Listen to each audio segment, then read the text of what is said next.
Alléluia. Chers amis et chers téléspectateurs, ici nous plaisait de vous parler de notre conviction sur la Noël. Oui, le monde a toujours vécu l'expérience des fêtes de Noël. Les Noëls dans les festins, les fêtes de Noël dans la musique, les fêtes de Noël dans l'adoration quelque peu humaine. Ah oui. Tout ça c'est beau, mais la fête de Noël, Noël signifie d'abord un point de marcation entre Dieu et les hommes. Vous savez, toute la nation d'Israël était partie de Jacob surtout. Et oui, Jacob d'abord est choisi pour être d'abord un repère dans les coutumes du monde, de l'humanité entière, à partir de la nation d'Israël. Oui, les questions de salut, devraient se retrouver à travers l'existence du peuple de Jacob, le peuple d'Israël. Et oui, Jésus-Christ est le point culminant très lointain d'abord de Jacob. Jésus-Christ, fils de Marie, de la lignée du prophète Nathan, et puis du parti d'Abraham, le père de la foi, était d'abord la personnalité indiquée pour régler d'abord les comptes de quiétude entre Dieu et les hommes. La race de Jacob avait fauté déjà dans le péché et s'était éloigné de la gloire de Dieu. Mais Jésus-Christ devait être utilisé par Dieu, le Dieu de la création, pour ramener la paix et la quiétude à la nation d'Israël. Et puis, Dieu a tant aimé le monde qu'il a donné son Fils unique afin que quiconque croit en lui ne périsse point, mais ait la vie éternelle. Ça, c'est ce qui est dit par d'abord l'évangile de Jean, plus précisément. S'agissant d'abord de l'indication à faire sur Jésus-Christ, le Fils de Dieu. Alors, vous savez, Jésus-Christ est réellement envoyé pour sauver la nation d'Israël, mais toutes les nations de la terre. Et c'est en cela que, déjà, la naissance de Jésus-Christ a été d'une grande remarque aux yeux de toute l'humanité, non seulement des gens de Jérusalem, mais non.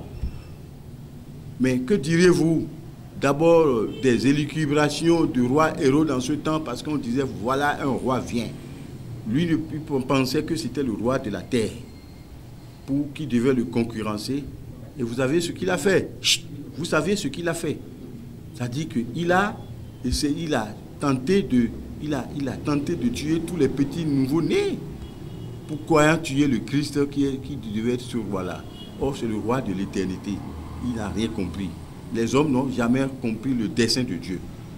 Alors, dans ces conditions-là, si vous prenez bien sûr votre livre des Actes, chapitre 4, verset 27, vous verrez. Mais si nous remontons à Ésaïe 49, des versets 1 à 7, c'est encore plus clair. Ça dit que la mission, elle est descriptive d'abord du Sauveur. Les descriptifs même du Sauveur. Et ce descriptif-là, c'est qu'il doit indiquer qui est le Sauveur. Comment sera le Sauveur? Et il n'est pas pareil au roi de la terre, mais c'est un roi pour l'éternité. Un roi qui sauvera toutes les nations. Alors, dans ces conditions-là, vous voyez, ça dit que le Christ n'est pas un homme, il n'est pas pareil aux hommes. Il est Dieu, il est le Fils de Dieu. Alors, dans Ésaïe chapitre 11, au verset 1, vous allez toujours voir, chapitre 9, au verset 1, vous verrez toujours, dans Ésaïe 45, 1 à 7, vous verrez la prophétie sur le profil même du Seigneur. Le profil de Dieu, de l'homme de Dieu. C'est-à-dire qu'il n'est pas pareil aux autres hommes de la terre, mais il est, on parle du rameau qui sortirait du tronc d'Isaïe. Il va avoir le dessus sur la domination. Il portera sur ses épaules la domination. C'est-à-dire, il est l'agneau de Dieu. Il est le rameau sorti d'abord d'Isaïe. Isaïe là, parti d'Abraham. Et voilà, c'est le profil d'abord de Sauveur, ça. Et ce profil se retrouvera en Jésus-Christ, dont tout a été annoncé et bien avant par les prophètes. Et puis, qui sera d'abord l'agneau de Dieu qui viendra ôter les péchés du monde. Israël est resté une nation mineure, malgré d'abord l'amour de Dieu sur lui. Et puis là, en Galates, chapitre 4, des versets 1 jusqu'à 7, ça se comprendra toujours.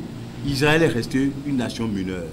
Sinon, Israël n'aura jamais eu la sagesse de comprendre que sa nation est une nation issue de Dieu. Vous voyez Israël d'abord au Conseil des Nations, elle vaut quoi en réalité? Alors que, comme l'amour de Dieu était déjà sur lui, cet amour devait rester. Mais pendant que cet amour restait, les autres peuples, les autres nations vont recevoir le Christ dans leur existence. Mais vous savez, nous autres, nous sommes des Africains. Nous ne sommes pas de la Mésopotamie, nous ne sommes pas de la Judée, nous ne sommes pas de la Samarie, qui avait vu vraiment Jésus-Christ exister. Mais Jésus-Christ est allé nous chercher d'abord à partir de nos occultismes. Jésus-Christ a été d'abord dans nos vies nous prendre pour faire de nous des serviteurs. Et puis nous sommes serviteurs au même degré que les serviteurs du premier plan. Mais vous savez, Paul n'était pas avec Jésus-Christ. Il était d'abord tyran de Jésus-Christ. Mais le jour où Jésus-Christ l'a appelé, c'était pour l'envoyer vers les nations, pour aller évangéliser les autres nations. Pour aller évangéliser les autres nations. Vous ne voyez pas? Christ. Et à la naissance de ce Christ-là, Dieu a fait en sorte que Israël l'a ignoré. Les gens de la Judée l'ont ignoré. Mais vous ne pouvez pas comprendre que les autres nations devraient aller accueillir Jésus-Christ au même degré que les gens de la Judée comme leur Seigneur, comme leur Sauveur. Et oui, mais que diriez-vous des rois mages qui ont quitté leur nation pour venir adorer le petit enfant né? Que diriez-vous des soulèvements du monde par Hérode? Que diriez-vous alors que Jésus-Christ était dans son ministère terrestre? C'est-à-dire comment il a été refoulé devant les nations. Comment il est allé triomphalement à Jérusalem sur le dos de l'ânon. Comment, c'est-à-dire les cieux se sont ouverts et tout le monde criait Hourra. Et ce Hourra c'était Hosanna, fils de Dieu. Lui qui n'avait préparé personne. C'est-à-dire que les rouleaux de paille étendus sur la voie pour que lui passe, c'était spontané. Voilà la démonstration d'abord de Dieu pour indiquer Jésus-Christ comme son fils. D'abord son répondant sur la terre. Il est venu pour effacer les péchés d'Israël. Et des péchés d'Israël, l'humanité entière en a profité pour être sauvée. Et oui, les nations, c'est qui? Les nations, c'est nous autres. La nation, les nations, c'est nous autres. Nous étions tous perdus dans le péché. C'est-à-dire que nous étions perdus dans la magie, dans l'ignominie, nous étions perdus dans l'occultisme. Nous étions perdus d'abord dans le culte des ancêtres. Oui, Théophile Tamandao était passé par le culte des ancêtres. Mais il est devenu révélateur de la grandeur de Jésus-Christ sur ce plateau. C'est-à-dire, il prêche Jésus-Christ et il dit Jésus-Christ est mon sauveur. Bon, j'ai fini avec mes fétiches, mes gris-gris, j'ai fini avec tout ça là. Mais vous ne pensez pas que Christ est plus puissant d'abord que les divinités de la terre pour arracher d'abord les âmes perdues de leurs mains pour l'éternité. Christ est le répondant de toutes les nations. Oui, c'est-à-dire que lorsque nous sommes en train de fêter Noël, nous réfléchissons de cette manière-là. Et puis, nous fêtons notre Noël tous les jours, hein. Parce que Christ est en nous pour porter d'abord sa lumière sur nous tout le temps. Et oui, le monde est différent, tout le monde différent d'Israël est en train de connaître la grandeur du Christ au même degré qu'Israël. Mais aujourd'hui, la foi s'est déplacée d'Israël, alors qu'Israël est toujours resté un peuple élu. La foi s'est déplacée vers les nations païennes que nous sommes, vers le monde entier que nous sommes. Et la foi a continué d'exister, c'est-à-dire parmi nous autres d'abord, et nous devons. Mais écoutez, ça viendra où les nations païennes iront évangéliser Israël, pour ramener Israël d'abord à la première vérité de Dieu. Ben, Jérusalem, c'est la ville du séculaire, la ville où se reposera un jour d'abord le royaume des cieux. La nouvelle Jérusalem sera une Jérusalem qui ne sera pas souillée de la main des hommes. Des guerres, des bruits de guerre n'existeront même plus dans Jérusalem. Jérusalem sera la cité universelle, la cité céleste, universelle pour l'éternité. Chers amis, chers téléspectateurs, bon, nous sommes sur ce plateau pour révéler d'abord ces choses-là par la grâce de notre Seigneur Jésus-Christ, parce que c'est nous qui révélons ces choses-là aujourd'hui, d'abord aux nations dites civilisées, d'abord selon Dieu. Civilisées à la manière d'abord de connaître le Christ, mais nous, peuple païen, Dieu a mis en nous d'abord un esprit, l'esprit de la révélation, et nous sommes en train de révéler par rapport à la grandeur du Christ sur les nations. Alors, ben, quand on parle de Jésus-Christ, vous voyez vous-même, c'est-à-dire comment Jésus-Christ est aimé ou haï. Pourtant, c'est le Fils de Dieu. Certains ont voulu toujours fêter Jésus-Christ dans leur vie, dans le péché, dans l'expression du péché. Bon, Jésus-Christ, dans sa Noël, est fêté par certains dans les bois de nuit. Jésus-Christ est fêté dans les lieux de beuverie. Jésus-Christ est même fêté dans les temples fétichistes. Il y a des divinités néo-païennes d'abord de chez nous, par exemple, qui parlent de Marie, de Jésus-Christ à leur manière. Mais chez nous, Jésus-Christ, dans cette Noël, n'est pas compris de cette manière-là. Jésus-Christ est compris par de nous comme le missionnaire, l'envoyé de Dieu qui devait venir ôter les péchés du monde.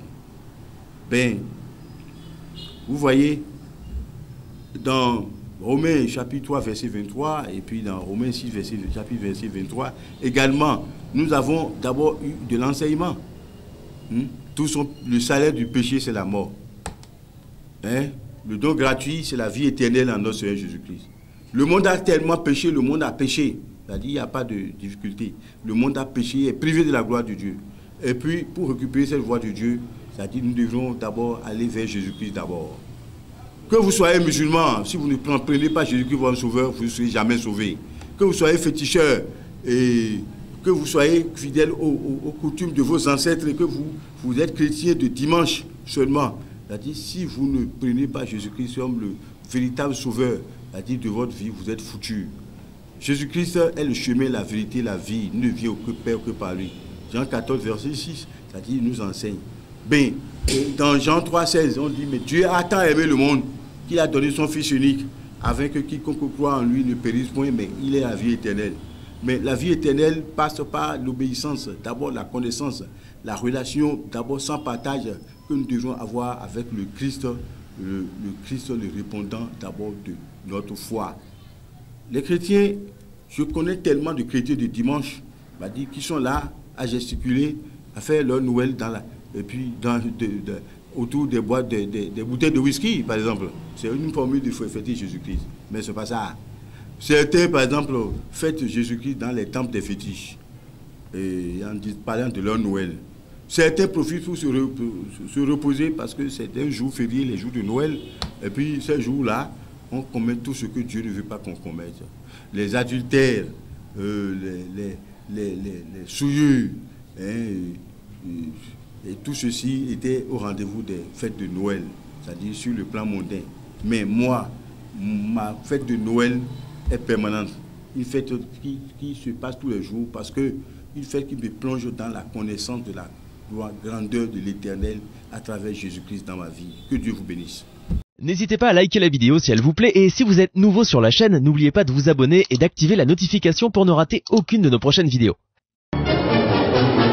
Oshofa Prise TV. Tout pour la gloire de l'Éternel, Dieu de Shofa.